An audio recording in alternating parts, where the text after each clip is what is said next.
Our next chapter is going to consider the concepts of discrimination and prejudice. We'll be examining the causes and be investigating what society has tried to do to help reduce prejudice and discrimination in our world. And we'll also look at how sociological theory might inform us about our investigations into prejudice and discrimination.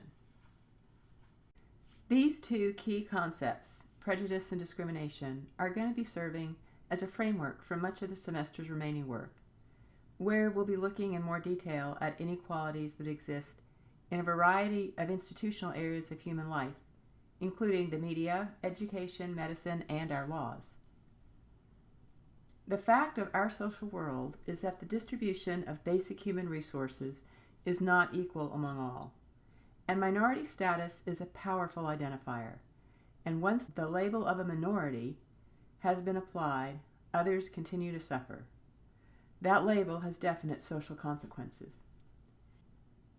The disadvantages some groups must cope with exist on several levels, ranging from the very personal level of individual perceptions, feelings, and face-to-face interactions in their contacts with the long-standing institutional structure of society itself.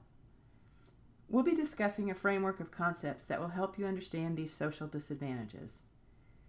We'll consider prejudice, which is thought-based, on both the societal and individual level, and discrimination, which means to act on those prejudicial ideas, and that too will be considered on both the individual level as well as the societal level.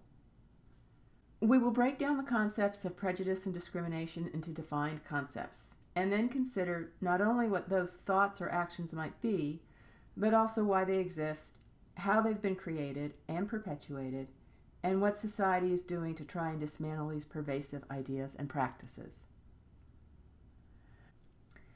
Prejudice is an opinion or feeling based on assumptions about people because of a singular characteristic, such as sex, race, or religion.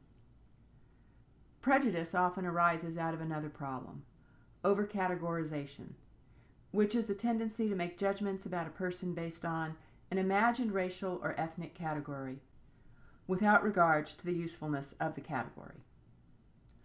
Often, prejudice can lead to stereotypes or implicit biases about a person's race, class, gender, or sexual orientation. These biases become strong beliefs that influence individual or collective behavior. Stereotyping others and harboring feelings of prejudice are culturally conditioned and automatic. Prejudice can manifest wherever individuals interact with people that they perceive as different. The main point is that prejudice is a belief. It's not an action. And prejudice tends to ebb and flow with changing conditions in society. Stereotypes can be negative or positive, and those stereotypes then can be acted upon.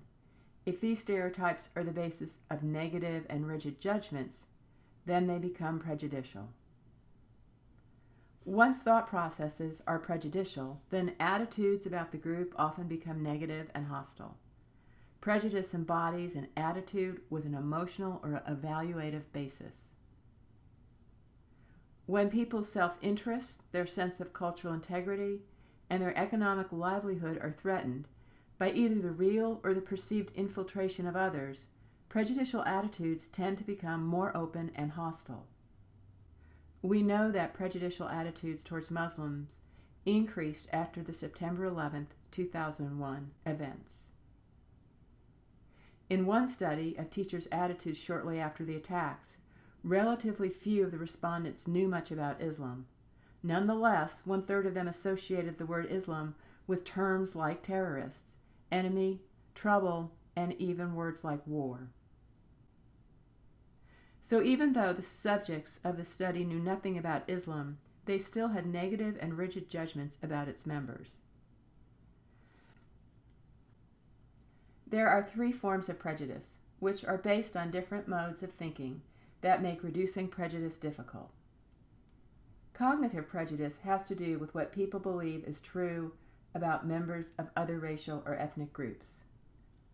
Affective prejudice is determined by the positive or the negative feelings towards another racial or ethnic group.